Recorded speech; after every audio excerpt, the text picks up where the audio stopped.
Darren, Romanelli, welcome. Thank you. We've got Bret Iwan, Bill Farmer, and Ashley Eckstein. You guys want to take off your, I'll hold your lanyards if you would like. Get rid of these. Way more photogenic.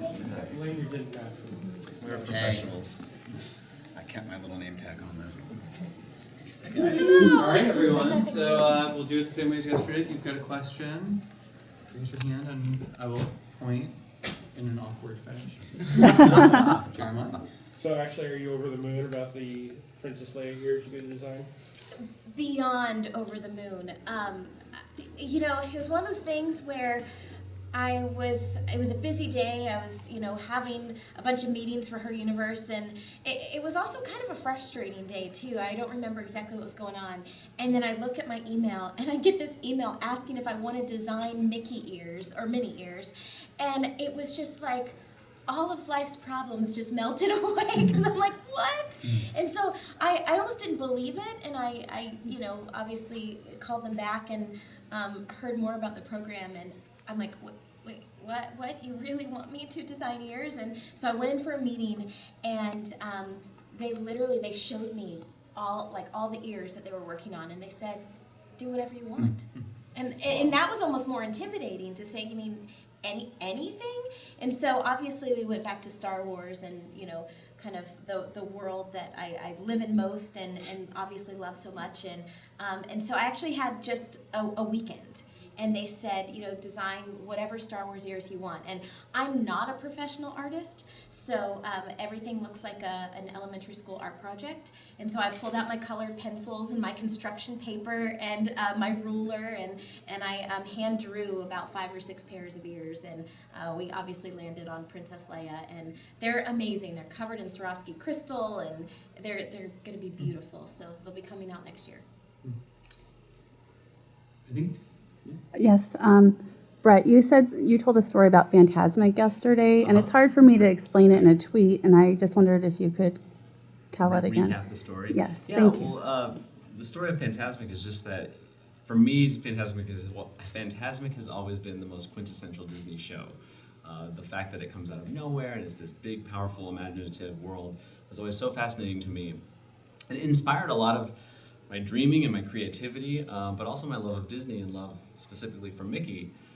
So I used to play Fantasmic as a kid. My brother and I would put on our own shows, and I started doing voices by impersonating all the characters in the show, and that's actually where I started to figure out that I kind of sounded like Mickey. So I did that for years growing up, and fast forward to a few years ago, they updated the show, and I was asked to voice Mickey in it because they were adding a few more dialogue parts. And at the time, there had been talk to leave Wayne Allwine's performance in for the last line, Some Imagination, because it's such an iconic line, and just to pay homage to him, and I completely agreed with that. I actually felt odd going in to re-record the show in the first place, but I did, and when I went to finally see it, I was with my brother, who I used to play Fantasmic with, and we watched it together, and the whole time was kind of fun, just reacting with one another to say, how cool is that? But then the final line came, and Mickey said, "Some imagination, huh?" And it was me, and it was a total surreal full circle moment that it's hard to put into words. But my brother turned to me, put his hand on my shoulder, and said, "Did you ever think that when we were kids playing Fantasmic that would be you someday?" And it's that has been one of the most impactful moments in my career thus far. I've been voicing Mickey for about 9.5 years, going on 10. Which has flown by and is incredible to think about. But in that moment, it was really it was powerful to think.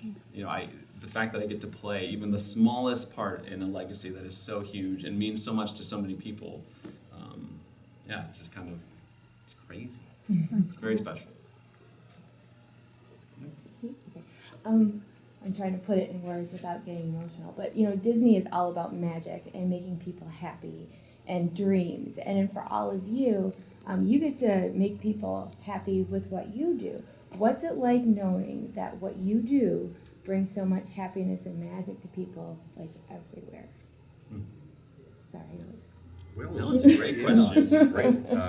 as entertainers, that's what we love to do, is make people happy. I did 5 years as a stand-up comic before I came to Hollywood and got involved in voiceover. We don't get that sense when I was performing in front of a live audience. I would get that sense, but when you're in the booth, you don't get a sense of it. That was what, so for me, was Prince and the Pauper, I think, was the first time I saw in a theater Goofy with a live audience and could hear them react. And that was just, I don't take it lightly at all, because I know how magical these characters are and how dear they are to the masses out there and how much they are loved. And it is heartwarming to see people's eyes light up when you do the voice, and they just kind of, I recognize that voice. I grew up with that voice. It's really cool. Yeah, you're getting to see sort of firsthand people reacting to something you created in the last 10 days. Yeah, the exhibition in New York City really celebrates the iconography of this classic, beautiful creation that Walt brought to life in 1928. So to have the ability to curate an exhibition that pays homage to Mickey's 90 years and create these contemporary moments with artists who are true originals in their own right, just seeing the magic between those, those great moments that we created in an exhibition has been really wonderful. So I'm honored and also inspired by it, I guess my question is for you, Darren. What was, I guess, a big challenge you faced when taking on this, essentially curating this iconic show that was going to be for Mickey's 90th birthday? Well, I've been a fan since I've been a little boy, and I actually did the 75th anniversary for Disney, where we created a tribute to all the black and white cartoon strips. We did these graffiti murals in LA and New York on sides of walls in the city of these classic scenes, and then we did light projections of silent cartoons in areas of high foot traffic. So that was my early exposure to having a challenge of that kind, and it was really successful. So when they called me to do the 90th, we really challenged ourselves with something that would be over the top and something for classic Disney fans and this youth generation who's so interested in contemporary art.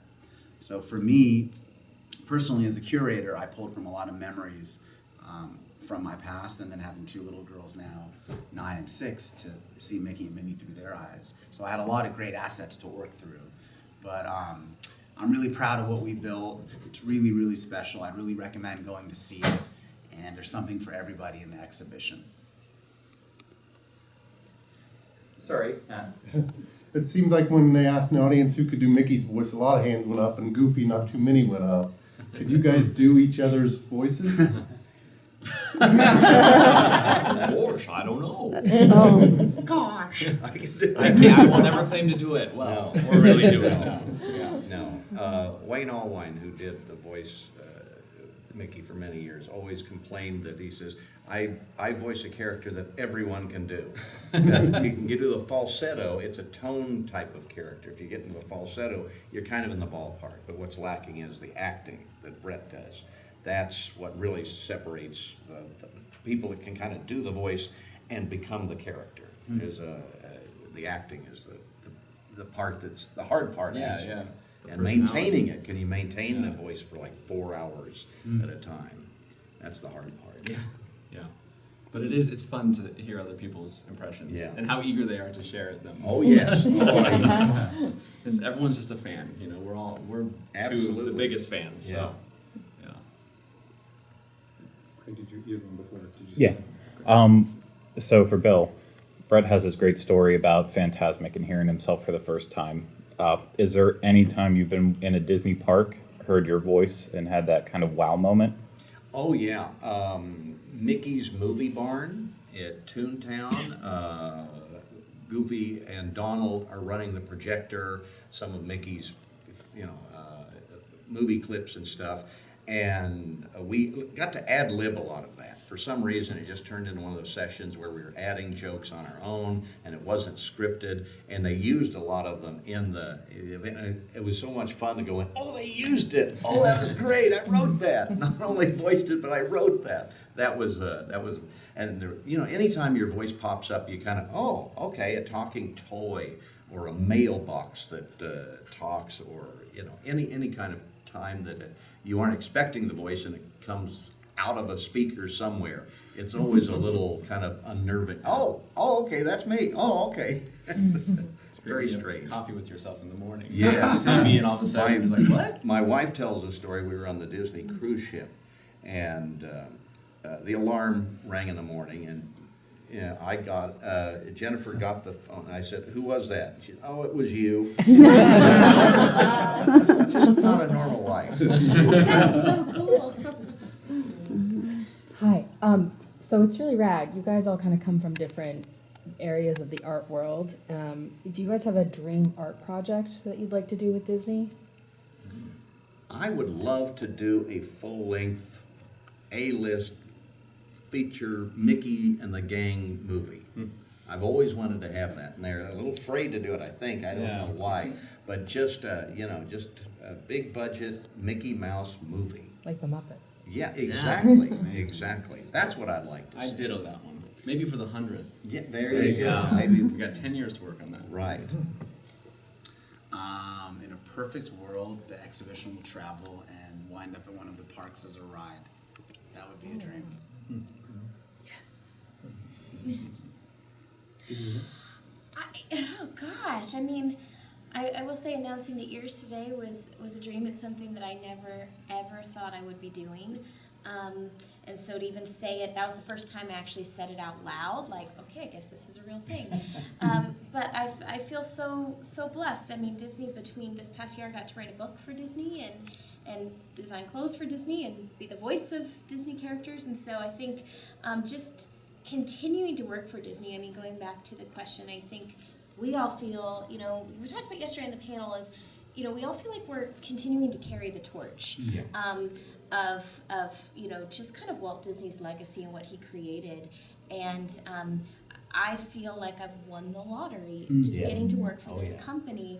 And it's not, I feel like anyone that works for Disney, we realize it's not about us. It's not about like, oh, this is the role that I did. No, this is a privilege that we have to work for this company, and I just am constantly waking up every day saying, how can I live up to this opportunity that's been bestowed upon me? So I hope to just continue to maybe work with all facets of the company, but I will say to maybe get to do a voice of an animated character on in a movie would be a dream come true. This is for Ashley. And about 8 years ago, I met you, and you said you were starting a company, and for Star Wars for Girls. What is it like now that you have not only started your company, but you're such an inspiration to so many, especially young girls, but not only young girls, and also with your book and. Thank you. Well, so Denise and I go way back. We actually ran into each other at the Writer Stop. The Writer Stop. At Hollywood Studios during Star Wars weekends, and I was just there for a snack break, and I had never heard of the carrot cake cookie. Have you guys had a carrot cake cookie? Okay, first of all, you have to. It's a religious experience. Your life will never be the same. It's at the Trolley Car Carrot Cafe cake cookie. So Denise introduced me to a carrot cake cookie, but we had a chance to talk about it there, and that was when Her Universe was just starting. I think I might have given you a sticker and said, hey, go to heruniverse.com, we're going to make t-shirts for girls. And that was back when Star Wars was for boys, and people literally told me that women and girls would not buy Star Wars merchandise made for them. And this was even before Disney owned Star Wars, so this was pre, the acquisition. But I think, the numbers, female fans have always been there, and the numbers stated otherwise. And, 45% at the time of all sci-fi and fantasy fans were women and girls. And so I knew that if they just made us stuff, that we would buy it. But more importantly, at the time, women and girls were being bullied and being bullied terribly. And that was the reason I started Her Universe, because I wanted to build a community where women and girls would feel comfortable to step into the spotlight, just like Minnie stepped into the spotlight today and say, hi, I'm a girl and I like Star Wars. And because, Star Wars, and we know this as fans, it's just like Disney, we're here celebrating it together. Star Wars is for everyone. To me, it's a story of hope. It's a story of good overcoming evil. You can't put a gender on that. It's for everyone. And so that was always my goal, is just to say, no, why are we even adding gender to this conversation. I hope we get to the day where we can say Star Wars is for everyone and Star Wars is for the whole family. And I feel like, I mean, we're almost there today, and it's amazing. And so I'm just grateful because I didn't do this alone. You know, I did this, you know, with you, Denise. You've been supporting me from the beginning, and I stepped, you know, out day one as the voice of Ahsoka. And the reason I did it is going back to talking about carrying the torch. You know, now we live in a day with Rey and Jyn and Sabine and Hera and all of these amazing, strong female Star Wars characters, but Ahsoka was the first female Jedi that was a lead in the Star Wars universe, and that was groundbreaking. And it was actually met with a lot of people didn't like her at first. It was met with a lot of kind of trepidation. But she put a lightsaber in a girl's hands for the first time. And so I so badly wanted to be a real-life version of Ahsoka. And so I thought, you know what? When I saw a need for her universe, I thought, well, what would Ahsoka do? And Ahsoka would stand up for fangirls. And Ahsoka would change the mentality. And so it's all because of Ahsoka. It's all because of Ahsoka, all because of Disney, and all because of the support. I said from day one, I said, united we stand, divided we fall. I can't do this alone. And so it's truly because of the fan base. We all did this together. So thank you for helping spread the word. Thank you. And yeah, I think we've made it a better place for little girls who like Star Wars and Marvel and all of these so-called boys properties. And now they're for everyone. Awesome. Alan. Bret, you talked about coming to the voice work in a less than traditional means where your callback was your first time in a sound booth, and Bill, you came from a stand-up background. Ashley, you do voice work. What advice would you give to people who want to look to do voice work and be the next one to carry the torch of the characters that you've portrayed? Oh man, I think, and this goes for anything anyone asks advice for, if it's art or voiceover or whatever your interest may be. I think the key is practice, hard work, and just a steadfast pursuit of your dream. If it's a passion of yours, then you make it a priority in your life and you pursue it. And so for me, it may have been my first time in the sound booth that day, first time being a voice actor, but I knew that I loved the character of Mickey and I loved the legacy and the story of Mickey, and that was what was my drive. I wanted to represent that character. I wanted to play a part in preserving that character. So I think my advice has always been, pursue your creative passions. Yeah, and I teach voiceover via Skype, and people, hopeful kids that want to come out to Hollywood or get involved in some way. And I always tell them the main things are get rich parents, because it's very, very competitive, and you take a lot of rejection. Number two, and what I learned early from a mentor of mine, Dawes Butler, who was a great voice artist who did all the Hanna-Barbera cartoons, Yogi Bear, Huckleberry Hound, and about 40 others. He was the one that really said, you're not doing voices. It's not about the voice. It is about acting. It's not voice acting, it's voice acting. Emphasis on the acting. So I tell, and get in front of an audience. Learn, stand-up was the best training ground I ever had, because you have to learn how to say a line. You see it on the paper, you've got to make it jump off the paper and become alive. You have to give it life and in a way that entertains. And stand-up really taught me how to do that, because in the booth you just get a script and you're not looking at anything, you just take the lines and make them real. So, and again, what Bret said, you've got to do it because you're not fame and fortune and all of these other goals. You've got to do it because you love it. Passion. What they said. Bret, did you ever get a chance to meet Talking Mickey? I have had a chance to meet Talking Mickey on a few occasions, yes. And how was that? Because very meta. You did the voice. It was great. I worked really closely with the team on that project for many years, and I was really excited about it because of what it meant for the guest experience. But it was weird, I didn't really go have my own interaction for a few years after it had even been released. But I think 2 trips ago, when I was down here in Magic Kingdom, I paid a stop. Mickey's magician, whatever it was called over there. And it was It was pretty cool. It was pretty cool because even though I play a very special part in the character, you know, Mickey is still Mickey to me, and I will always be that little kid in my clubhouse playset, just being a fan. So it was great to talk to Mickey. It's pretty cool. Yeah. Since we're here celebrating Mickey, for anyone who wants to answer, do you have a favorite Mickey cartoon that stands out above the others? Brave Little Tailor and the Pointer are mine too. Gosh, there's so many. Prince and the Pauper was A great great because one. there were two Yeah. Mickeys. That's why. Two Mickeys is always better than one. I mean, I've always loved seeing Runaway Brain. Yeah. It's just such a interesting one for me. I loved Mickey's Christmas Carol. Yes. Grew up watching that. Mm-hmm. Darren, a question for you. Can you talk a little bit about the inspiration for, using chairs and for that? Like, how did that all come about? And Mickey coming out of a white wall, like, what sort of inspired all of that for that at the exhibition?